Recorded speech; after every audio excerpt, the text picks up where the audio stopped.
Hello दोस्तों। पुजारी का युग अब खत्म हो गया है और बांधवगढ़ के जंगलों में D1 का दबदबा कायम हो गया है। जी हां, ये कहानी है बांधवगढ़ टाइगर रिजर्व की, जहां पर D1 नाम के टाइगर ने अपनी प्रभावशाली छाप छोड़ी है और अपना दबदबा कायम किया है। दरअसल ये उसी तरह की कहानी है कि जंगल का राजा एक हुआ करता था, तो इस D1 ने अब अपने आप को उस क्षेत्र का, बांधवगढ़ टाइगर रिजर्व के एक विशेष क्षेत्र का, अपने आप को राजा न सिर्फ घोषित किया है बल्कि अब तक सबसे ज्यादा चर्चा इसकी हो रही है। तो आज हम जरा सा समझेंगे कि ये किस तरीके का खेल है, ये किस तरीके से किसी को, उस विशेष क्षेत्र का किसी टाइगर को राजा कह दिया जाता है, कैसे ये डिसाइड होता है, आखिर इस क्षेत्र का समीकरण क्या है, इसकी कहानी क्या है, इसके पीछे का लॉजिक क्या है, और साथ साथ बांधवगढ़ टाइगर रिजर्व के विषय में भी समझेंगे। और इस टाइगर की जिसकी सबसे ज्यादा चर्चा हो रही है, क्या है इसकी खासियत, इस बात में भी हम थोड़ा सा इसकी तफ्तीश करेंगे। तो चलिए शुरुआत करते हैं इस वीडियो की और समझते हैं कुछ महत्वपूर्ण तथ्य। चर्चा में D1 टाइगर है, क्या है इसकी वजह? तो देखिए, D1 टाइगर के चर्चा की वजह यही है कि हाल ही में वहां पर एक इस सत्ता के लिए, जंगल की सत्ता के लिए खूनी संघर्ष हुआ। आपने सुना होगा, बचपन में ढेर सारी कहानियां सुनी होंगी कि एक जंगल था, उस जंगल का एक राजा था, वो राजा अमूमन शेर ही होता था। तो जंगल का राजा इसको कहा भी जाता है, शेर या बाघ को कहा ही जाता है।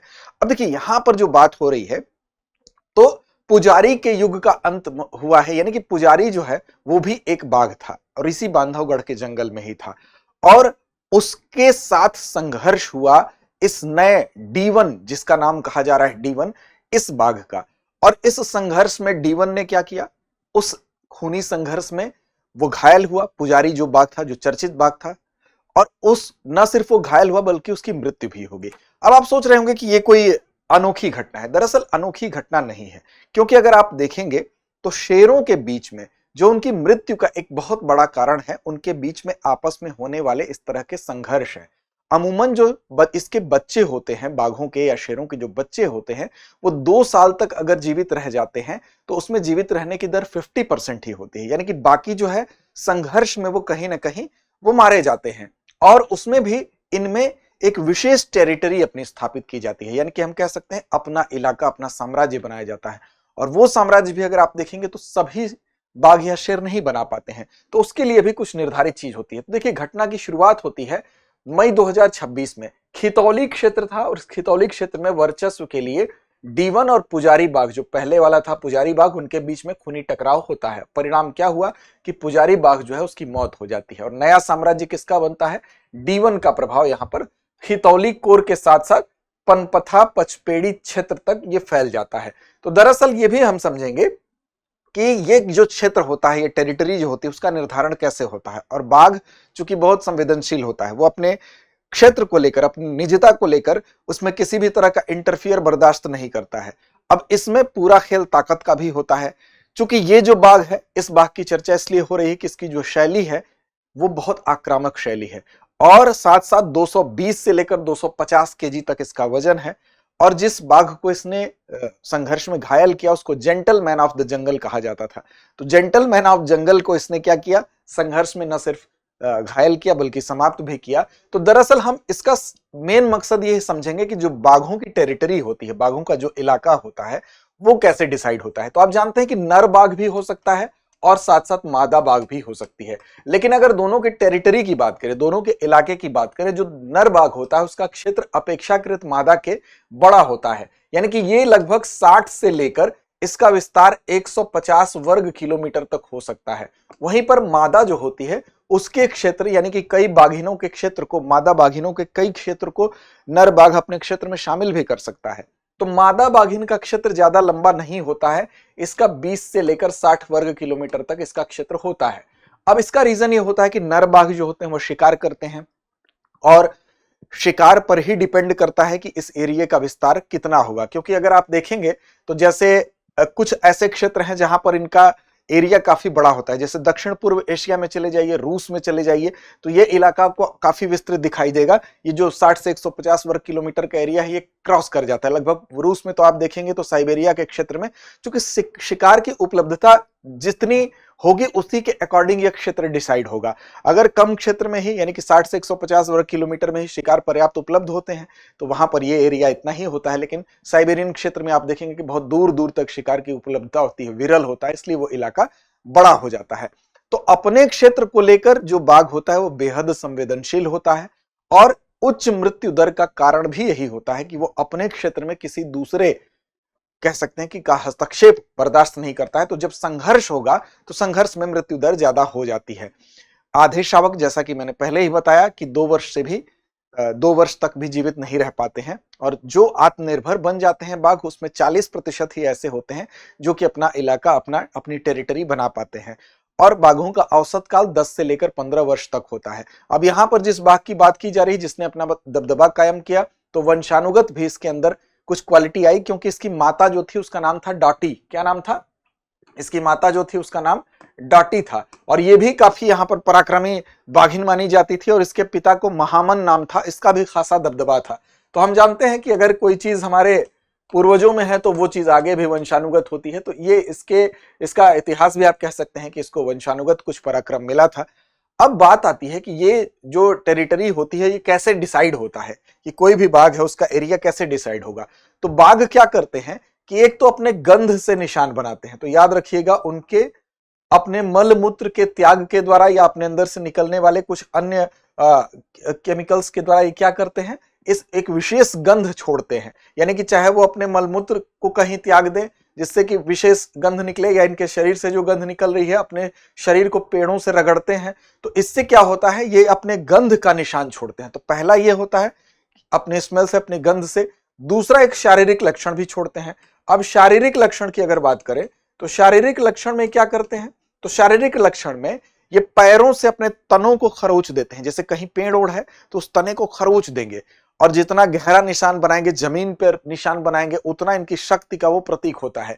तो दूसरा लक्षण का शारीरिक लक्षण के तौर पर ये पेड़ों के तनों को खरोचना और जमीन पर निशान बनाना भी शामिल होता है।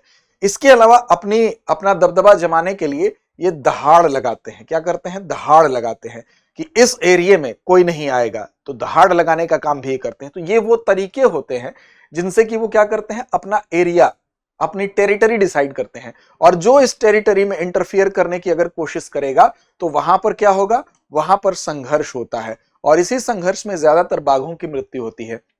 तो ये भी बाघों की मृत्यु का एक प्रमुख कारण माना जाता है, क्योंकि बाघ अपने क्षेत्र को लेकर बेहद संवेदनशील होते हैं। ठीक, अब यहां पर इसकी वंशावली, इस प्रेडेटर की वंशावली जिसकी हम बात कर रहे हैं, D1 की बात करें तो प्रसिद्ध बाघिन डाटी का पुत्र और प्रभावशाली नर महामन का ये वंशज है।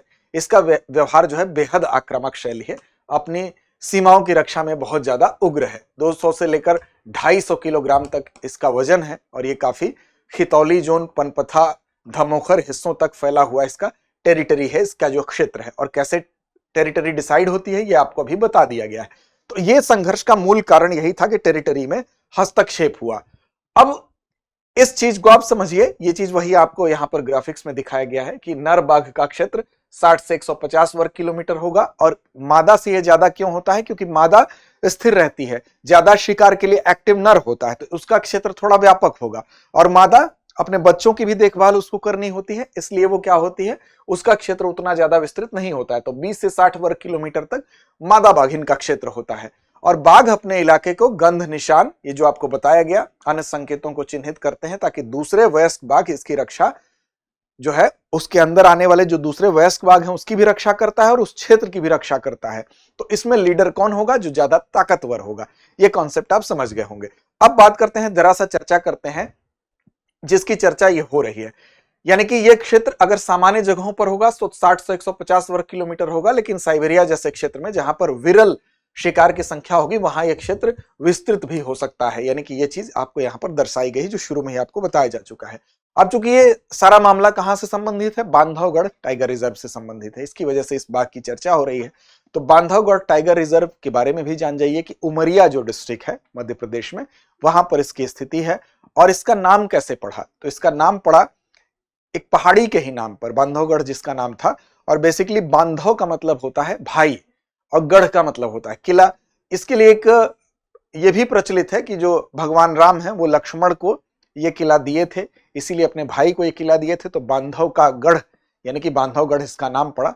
और वहीं चूंकि इसकी स्थिति है तो इसको बांधवगढ़ इसको कहा भी जाता है, इस टाइगर रिजर्व को कहा भी जाता है। लेकिन याद रखिएगा 1968 में 1968 में जो है ये क्या बना था, तो 1968 में राष्ट्रीय उद्यान इसको घोषित किया गया था और फिर 1993 में 1993 में इसको क्या घोषित किया गया, यहां पर बाघ अभयारण्य यानी कि टाइगर रिजर्व भी घोषित किया गया, याद रखिएगा।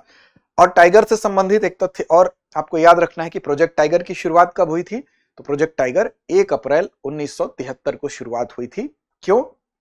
क्योंकि टाइगर की जो संख्या थी, टाइगर की संख्या 20वीं शताब्दी में ऐसा माना जाता है कि 20 से लेकर 40,000 उनकी संख्या थी, लेकिन 1972 तक आते आते जब प्रोजेक्ट टाइगर को शुरू करने के लिए विचार किया जा रहा था तो ऐसा कहा जाता है कि मात्र उनकी संख्या 1827 हो गई थी। तो इस वजह से प्रोजेक्ट टाइगर की शुरुआत की गई विचार मंथन के उपरांत 9 टाइगर रिजर्व में एक साथ इसको शुरू किया गया 1 अप्रैल 1973 को। किसके लिए? तो इनके स्थानों को, इनकी संख्या को बेहतर करने के लिए। ठीक, तो ये चीज यहां पर मेंशन की गई है। बांधवगढ़ की बात करें तो यहां पर विभिन्न प्रकार की वनस्पतियां जिसमें कि साल और बांस के घने जंगल, साथ ही सज, धोरा, तेंदु, अर्जुन, आंवला और पलाश जैसे वृक्ष। वन्य जीवों की बात करें तो बाघों का मुख्य शिकार जिसमें गौर, सांभर, चीतल, नीलगाय, जंगली सुअर ये सब पाए जाते हैं।